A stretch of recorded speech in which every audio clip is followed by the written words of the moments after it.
Okay, welcome once again to our first news conference of many here for the College World Series. This is our State of Baseball news conference. And before we begin, I'd like to remind you, as a courtesy to your fellow media members, Eric, please silence your cell phones. And please provide your name and media affiliation each time you ask a question during the press conference. And recording a press conference with your cell phone is prohibited, even you, Randy. And we'll address questions in the room first and then take questions from the Zoom as time permits. On the dais today, on the far side, Craig Kylitz is the Executive Director of the American Baseball Coaches Association. In the middle, Mike Buddy is the Director of Athletics at Army West Point, and he's the Chairman of the Division I Baseball Committee. And Anthony Holman, Managing Director of NCAA Championships. First of all, let's start with a statement from each of you. Anthony, would you go first, please? Sure, thanks. Well, appreciate everybody coming out to join us and those that are joining us via Zoom. We're excited about, first of all, the opportunity to be back and playing in what I'm calling our new normal, right? The opportunity to have games and have fans watching and participating, and student athletes coming to the games and prepared to play without necessarily worried about COVID testing and some of those other measures. So we're excited about that.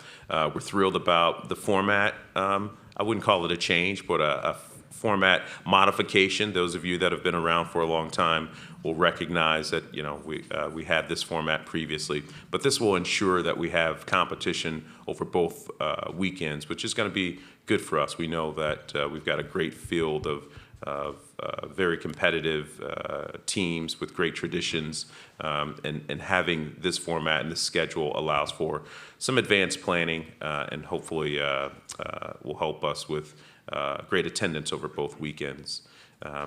The other statement or part of my statement I just wanted to make was that we all know that we are at a crossroads, right, with collegiate athletics, not just baseball, with the transformation committee that's going on and the work that's being done in that space, and the impending change to the NCAA's constitution.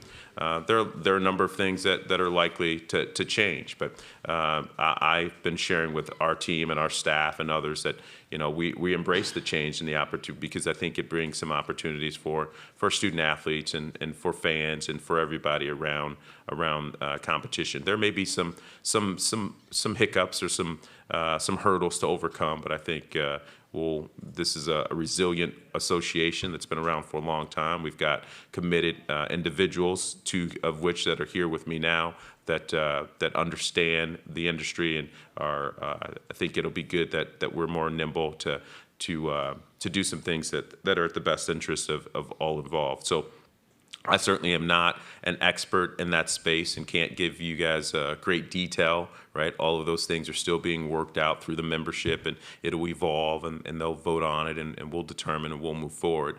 But certainly don't want to not acknowledge that's going on. So the other thing that I think is really exciting this time of year that I'm sure you're paying attention to, but the use of technology, around both our video review, the statistics that we're able to provide, that we're going to be taking advantage of here at the series and sharing with teams, and hopefully utilizing some of our social platforms and in-venue opportunities to share with fans to make their experience here very similar to what fans may be seeing at home in terms of replay and statistics and TrackMan data and things like that. So we're excited about being able to do that here for the first time. So thank you again, and looking forward to a great weekend or 2 weeks to baseball. Mike? Yeah, so thank you. Good morning. It's an honor to be here. This is my third term or partial term on the NCAA Baseball Committee, and so to be named the chair to represent the other 9 members is quite an honor that I take very seriously. And Anthony mentioned change. I like to use the word evolution. I've seen the game evolve in my 3 terms. My first trip to Omaha, we didn't have replay.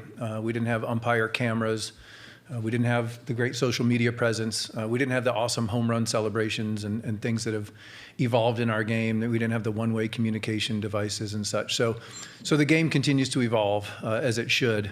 But I'll tell you, the one thing that gets more and more difficult, in my opinion, is selecting the field every year.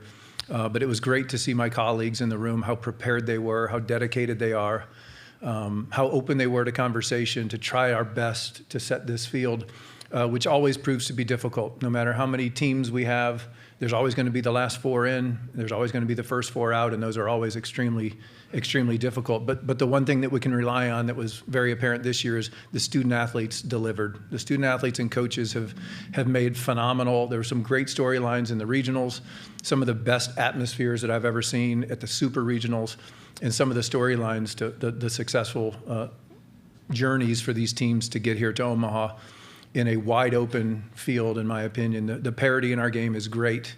Watching a team like UConn take a phenomenal Stanford team to a third game in a super regional just speaks volumes to the health of baseball in our communities and growing the game. So I'm thrilled to be here. Can't wait to get started and play some baseball. Okay, Craig? Well, good morning. I'm excited to be here not only because we're in Omaha and this is our national championship and this is my 8th year as executive director attending the College World Series, but I'm excited about where our game is right now, the quality of play, the quality of our student athletes, and probably most the quality of our coaching. The coaching's probably never been as good as this has, and because of that, I think we're seeing record crowds, the emotion at the games that Mike talked about, the TV coverage is second to none. And then I'm also committed or excited about the commitment of our administration towards baseball, the new stadiums, the operating budgets, the increased salaries, increased travel, and competition has never been better in my opinion. So I'm excited to see an incredible championship this next couple weeks and see how it comes out. I have no idea who's going to win this, and I couldn't even begin to guess who's going to be favored because it's such a great field. So looking forward to talking to the media about any questions you may have. Okay, we'll open up for questions. Once again, wait to be identified or wait to be recognized. Haley will bring a mic over to you. Please give us your name and your affiliation. Eric? Yeah, Eric Olson with the Associated Press. I guess a couple parts to this one. Obviously, the game has evolved as far as the home runs and the strikeouts. This year, you guys have already set a tournament record for number of home runs, and we're not even to the College World Series first game yet. So I wanted to ask a little bit about just your take on why the big jump this year. It's been trending this way, but it's just a big jump this year. There's 19 teams that hit 100 home runs. Last year there was 3, and before that there was hardly ever more than 1 or 2. So just kind of are the ball specifications the same, and is there anything that you care to say just about how the thing has evolved? Who do you want to? All 3, please. All 3? Craig, why don't you start? Yeah, absolutely. The ball has not changed, for the number of years. The flat seam baseball has not changed. Talking to coaches, they feel with that COVID year, we have older student athletes, more mature, stronger, and I guess the philosophy on that is it takes a little bit more time for hitters to mature. I think the swing plane has been a big difference, but the metrics are able to break down the pitching weaknesses. But if you watch the games, home runs hit off a guy throwing 95 to 100 miles an hour is absolutely amazing, but they're on it, and when they hit it, it seems to go a long way. So I think it's just been a natural evolution of our game, but we're seeing it at all levels. But I think that the additional age difference and the draft, going back to 5 rounds a few years ago and now just at 20, we're seeing better talent, and they're catching up to some of the pitching. Mike? Well, Eric, as a former pitcher, it's depressing to me. I think Craig is certainly hit a lot of the facts, right? Bigger, stronger, faster. Every athlete in every sport, in my tenure as an athletics administrator, they get bigger, stronger, faster every year.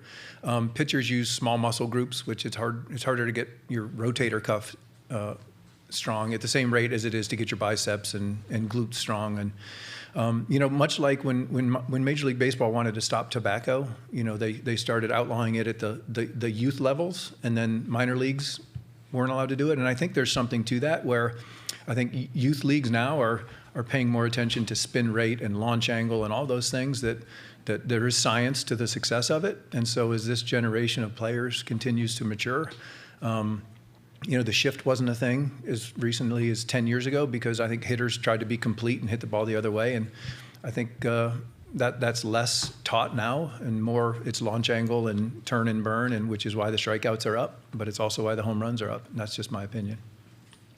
Anthony. I can't add. These are the baseball guys. They know that part. I can tell you from the playing rule side, obviously, and these guys answered it, the ball hasn't changed. We continue as a part of our evaluation of balance between offense and defense to review those types of things. But the ball, the coefficient of restitution, all those things are still the same and have been consistent over the last couple of years. I think we'll probably look at that now because when we first moved here, I think there was a big concern about the stadium's too big, and we made some modifications to the ball to balance offense and defense. And we'll continue to watch that and study those things and provide kind of guidance or a pivot where necessary. But I think it's exciting, and I think folks have been watching it. Yeah. Okay, next question.